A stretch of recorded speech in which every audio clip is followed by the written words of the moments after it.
你们的戏我不想看，一心只想干饭。旁边的薛雪终于长叹了一口气，林老太眼中闪过许多算计，她上钩了。果然不过是一个情窦初开的小丫头，如此好骗。只是下一秒，无限的遐思就被薛雪的话语打断。请问什么时候用餐？谁也没想到如此感人肺腑的剧情，加上精湛的演技，也没能让薛雪稍有动容。对方关心的竟然是什么时候用餐。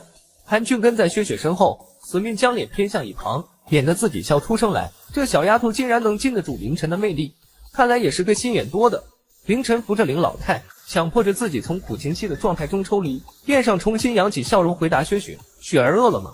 还有1刻钟。薛雪的态度也让凌晨自我怀疑。薛雪，难道你真的对我一点心动都没有吗？我就看你还能威风到什么时候。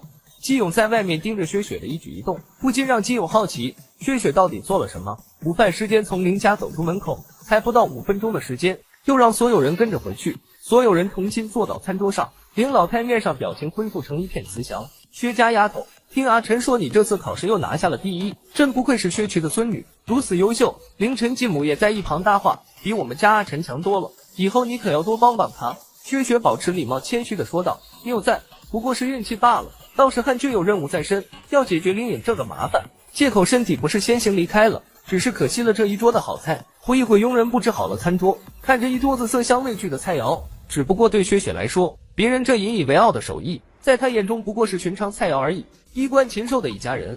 此时韩俊肚子也咕咕的叫，啊，我怎么这么倒霉要做任务？我也想尝尝大餐的味道呢。薛雪突然注意到，疑惑的问，林颖小姐怎么不在？凌晨面色一凝，摇了摇头，小颖性子太过骄纵，刚才又说出那种话，奶奶罚她在卧室闭门思过，难道仅仅为了讨好自己？薛雪点头也没有多问。林家的人互相对视，放下心来，哼，信你们才有鬼呢。但薛雪没有再追问下去，而此时林颖出现在了林家厨房，她看着面前一盘盘即将端上去的菜肴，突然把佣人拦住，询问哪一份是薛雪的。林颖咬牙切齿，因为这个贱人，自己被哥哥狠狠教训了2次，这可是从未有过的事。今天我要是不让你付出点代价，我就不信灵。这个佣人早就得到了指示，从汤盅里指出一支，拿起早就准备好的催情药剂撒在里面，看你还怎么维持那副高冷清高的皮囊。佣人将目光看向旁处，心中为那个天使般的女孩叹了生气。林颖却不甘心就这样，还吐了2口唾沫下去，脸上稍稍露出解气的表情。端上去吧，别弄错了，这个一定要让薛雪那个贱人喝下去。就算心中再觉得不好，女佣也不敢反抗林颖的话语，小心翼翼地端着走出厨房。林颖冷哼一声，到时候被毁了清白，还不是要乖乖嫁到林家，到时候再让我好好看看她下贱的模样。林颖小姐看起来似乎心情不错，有什么可以分享的吗？一道声音将林颖吓了一跳，转身就看到一张俊俏的脸庞。韩俊，你怎么在这里？阴魂不散的绿茶。林颖被突然出现的韩俊吓到，但仔细一看，他长得还挺帅的，不比哥哥差。韩俊微微摇头，我今天不太有胃口，主要是担心林颖小姐怎么没用餐。林颖被这若有所指的话语撩拨得面红耳赤，低头道，干嘛那么生疏，叫我小颖就好，你是因为我才没有胃口的吗？他会不会是喜欢我啊？韩俊唇畔勾起的弧度越发邪肆，韩俊一步步靠前，林颖慢慢退后，被逼到墙角。韩俊俯身低头看着林颖，你觉得呢？林颖被迷得晕头转向，却不知此时的林家又来了一位意想不到的人物。这一切被姬少看在眼里，薛家这位养女的本领真不少。事情变得越来越有趣了，薛雪，你还能招架得住吗？姐姐，我冒昧跟着你过来，你不会生气吧？薛柔小心翼翼地说着，眼中却闪过一丝得意，凭着这些日子将薛父迷得言听计从，想去哪里还不是手到擒来。薛雪只是面上微微笑了笑，你既然一定要来看看，我有什么办法？在薛柔进来的时候，凌晨的面色就很不好看，这个薛柔怎么如此阴魂不散？林家老太却皱起了眉头，不自报家门就入座，薛家的养女就是这种教养。薛柔没想到一上来就被挑刺，林家奶奶对不起，我是薛雪的妹妹，我叫薛柔。林家老太表示今天只是看薛雪的面子，才让薛柔进门。薛柔心想，要不是为了凌晨少爷，我才不会忍这口恶气。这时最后的一道汤被端上桌，既然你想要，那这个失身的机会就送给你吧。女佣还是按照命令将汤中发了下去。谢谢你。薛雪柔和的微笑着，女佣看到薛小姐的眼神那般透彻纯然，而自己却要听从林家人的命令，做出如此恶心的事。女佣手一抖，内里煲了许久的参汤不小心洒出几滴，小心点，怎么这种小事都做不好，万一烫到薛小姐怎么办？滚下去！林家老太沉声呵斥，生怕女佣因为紧张露馅，不碍事的。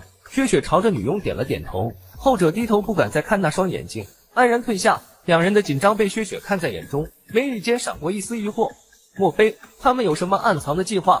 薛柔也看出那中汤有什么端倪，看起来好像更加丰富。林家的人为何会这样紧张？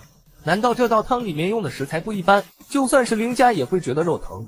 薛柔越想越觉得有可能，她的心中充斥着不甘心。姐姐，你是不是喜欢凌晨少爷，所以才丢下我自己来做客？薛柔骤然开口。薛雪偏头看了过去，哑然失笑。难道普通同学就不能做客了吗？但是不一样吧。薛柔一边说着，一边看向雪雪面前的汤。那为什么给姐姐的汤会那么特殊呀？小柔看着好羡慕呢。哼，你不是特殊吗？我偏不让你喝到这碗汤。薛雪把自己的汤推了过去，不过是一碗汤而已，有什么值得羡慕的？你想喝就喝吧。林家老太看着薛雪把那碗汤推向薛柔，心想这个薛柔真是成事不足败事有余，可别坏了我的好计。而此时的薛雪却心里暗喜，上辈子就是这碗汤害我失身，今天就把这个机会让给我的好妹妹吧。曾经的同僚，现在的敌人。薛柔得意的笑着，以为自己捡了大便宜，悄然将两个贴得很近的汤中移了个位置，动作幅度很小，加上旁人专注听他说话，根本不会注意到这些。哼，不就是汤吗？我把我这份给你不就行了？薛柔喝下他认为是加了珍贵食材的浓汤，而薛雪也把薛柔的汤给喝了。林家老太以为薛雪将有催情剂的汤喝了，心里暗想，这下十拿九稳了。午餐用后，韩菊也不知道从哪里回来，脸上的笑容有点莫名，突然看到薛柔一愣，没想到这丫头也在。薛柔更是面色猛地变白，低下头，她怎么也在这？难道薛雪知道了什么？薛雪面色如常，将二人介绍给彼此。薛柔，我妹妹；韩菊，我的朋友，曾经的同僚，现在的敌人。小柔，你应该也没想到这一天吧？韩菊似笑非笑的和薛柔打了个招呼。阿晨，你带着薛家的两位小姐再四处逛逛吧，我和你的母亲有事先出去了。林家老太的目光留在凌晨面上，意味深长。凌晨点头，一切计划都在顺利进行。七少看着林家老太和凌晨继母外出，心想林家到底在搞什么鬼，立即备车准备随时出发。雪儿，我们林家书房中有几本爷爷留下的古籍，不如我带你去看看吧。韩俊翘起臀角，不会又是假的吧？凌晨骤然僵住，恨不得将韩俊赶出去，只能尴尬道：韩先生说笑了。薛柔娇笑着朝凌晨凑近解围，这说的是什么话？林家历史悠久，怎么可能有赝品存在？薛柔却不知道刚才发生的那些事，让这话听起来像是讽刺一般。凌晨顿时更尴尬了，呵呵，不说这个了，我们一起上楼吧。这个女人又是谁？薛雪心想叫你过来果然没错，眼神示意凌晨后面继续表现。薛雪随意选了本书，走到窗边的座椅翻阅起来。凌晨心中窃喜，只要再过1刻钟，薛雪就是自己的人了，到时候无论如何他都逃不出我的掌心了。林少爷，你能帮我拿一下那本书吗？柔柔弱弱的声音在身前响起。凌晨正色眯眯看向雪雪，薛柔可怜兮兮地指着书架上的一本书，我够不到。这样娇小可爱的女孩通常能激起男人无限的保护欲。凌晨眯起眼，从身后环住薛柔，帮她将书架上的书拿了下来。毕竟仔细看看，薛柔长得也不差，等自己将薛雪弄到手以后，或许把薛柔一起睡了也是个不错的选择。感受着温暖的怀抱从身后环住自己，薛柔垂下眸子，眼中闪过得意神情。只要自己想要，应该没有哪个男人能拒绝自己。凌晨将手中厚重的古籍递给薛柔，后者的双眸简直像要滴出水来，娇滴滴的开口：谢谢凌晨哥哥。就在此时，书房大门却猛地被撞开，林隐阴沉着脸出现在门口。哥哥，这个女人又是谁？薛柔受惊的收回手，一副无辜模样。我是薛雪的妹妹薛柔，是不是我做了什么让林小姐不高兴的事？林隐看着薛柔小白花的模样，脑中嗡的一声，只觉怒火不住上涌。薛家什么时候又多了一个不要脸的女人？勾引男人的本领和薛雪还真是不相上下。凌晨皱眉护着薛柔，小隐，你在胡说八道什么？不是让你回房间闭门思过了吗？林隐怨愤地盯着薛柔，哑口无言。